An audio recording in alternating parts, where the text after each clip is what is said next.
সম্ভব অসম্ভবের প্রশ্নই ওঠে না। মিনুর বিয়ে আমি অন্যত্র ঠিক করেছি। মা, মিনু, যাও ভিতরে যাও। কবরটি, এটাই হচ্ছে জনপ্রিয় খল অভিনেত্রী রানী সরকারের কবর।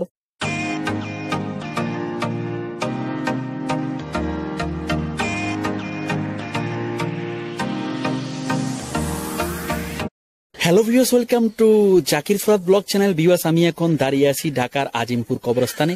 এখানে আসার একটাই কারণ, জনপ্রিয় খল অভিনেত্রী রানী সরকারের কবর এখানে। তো আজকে এই গুণী অভিনেত্রীর কবরটি ঘুরিয়ে ঘুরিয়ে দেখাবো। আমি কথা না বাড়িয়ে সরাসরি ব্লগে চলে যাচ্ছি। ভিউয়ার্স, আমার সাথে থাকুন।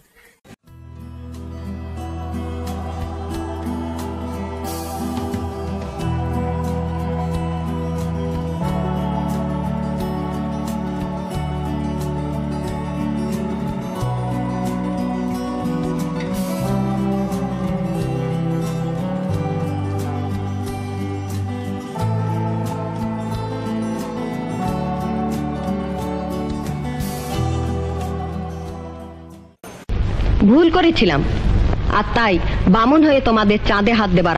ভিউয়ার্স, আমি এখন ঢাকা আজিমপুর কবরস্থানের ভিতরে আছি। এখন আমি জনপ্রিয় খল অভিনেত্রী রানী সরকারের কবরের দিকে যাব। দেখুন, 1 সেকেন্ড 2 সেকেন্ড হাঁটার পরে এই যে দেখছেন এই কবরটি, এটাই হচ্ছে জনপ্রিয় খল অভিনেত্রী রানী সরকারের কবর। কিন্তু দেখুন, এখানে কোনো নাম নিশানা নেই।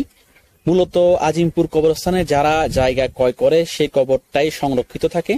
অন্যথায় যে কোনো কবর দেওয়ার পরে 1-1.5 বছর বা সর্বোচ্চ 2 বছর পরে সেখানে অন্যজনকে কবর দিয়ে দেওয়া হয়। তো এখানেও আপাতত আমি যতটুকু জানি যে ওনাকে কবর দেওয়া হয়েছিল এখানে, কিন্তু এখন ওনার লাশ হয়তো এখানে নেই।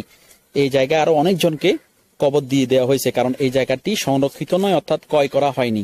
এই হচ্ছে, কিন্তু দেখুন এটাই হচ্ছে ওনার কবর। এখানে ওনাকে কবর দেওয়া হয়েছিল, যেটা এখানে যারা কবর পরিচর্যা কর্মী তাদের সাথে কথা বলে জানতে পারলাম।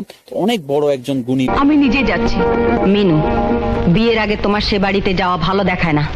নিছক একটা সংস্কারের দোহাই দিয়ে এত বড় অভদ্রতা আমি করতে পারবো না মা। এখন গুণী খল অভিনেত্রী রানী সরকারের সংক্ষিপ্ত জীবনী বলবো।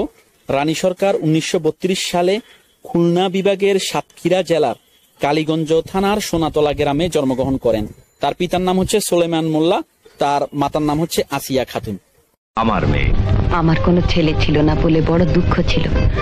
মাসুদ আজ থেকে আমার ছেলে, পাকা কথা হয়ে গেল। কিন্তু তাহলে আর দেরি। এখন বলবো জনপ্রিয় খল অভিনেত্রী রানী সরকারের অভিনয় জীবনে আসার গল্প। রানী সরকার তার অভিনয় জীবন শুরু করেন 1958 সালে বঙ্গেয় বঙ্গী মঞ্চ নাটকে অভিনয়ের মাধ্যমে। এই বছরই তার চলচ্চিত্র অভিষেক হয় এ জে কারদার পরিচালিত দুরহে সুক্কা গাঁও চলচ্চিত্রে অভিনয়ের মাধ্যমে।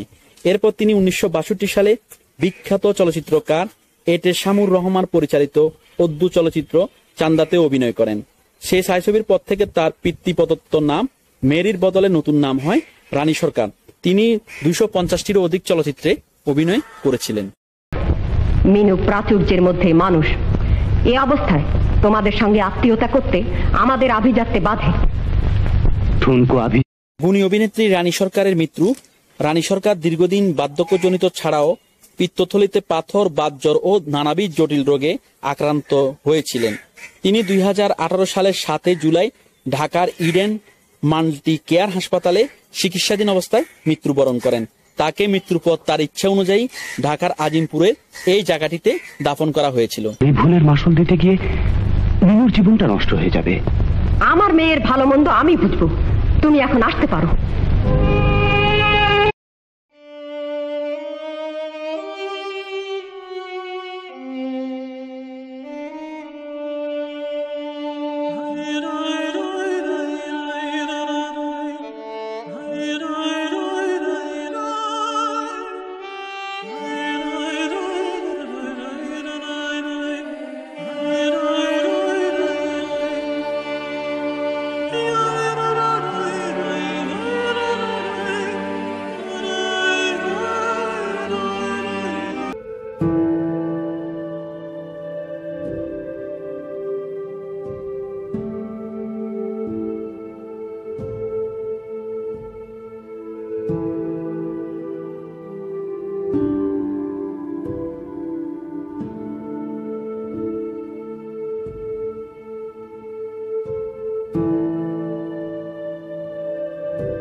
তো ভিউয়ার্স, আজকে যে ব্লগ করলাম জনপ্রিয় খল অভিনেত্রী রানী সরকারের কবর ও জীবনী, আশা করি আপনার কাছে ভালো লাগছে। যদি ভালো লেগে থাকে অবশ্যই লাইক করবেন, কমেন্ট করবেন, সাবস্ক্রাইব জাকির ফুরাত ব্লগ চ্যানেল।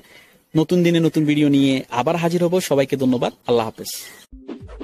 আমাদের ভিডিওটি ভালো লাগলে লাইক কমেন্ট করে আপনার মতামত দিন। সাথে থাকার জন্য সাবস্ক্রাইব করুন এবং বেল বাটনটিতে ক্লিক করুন।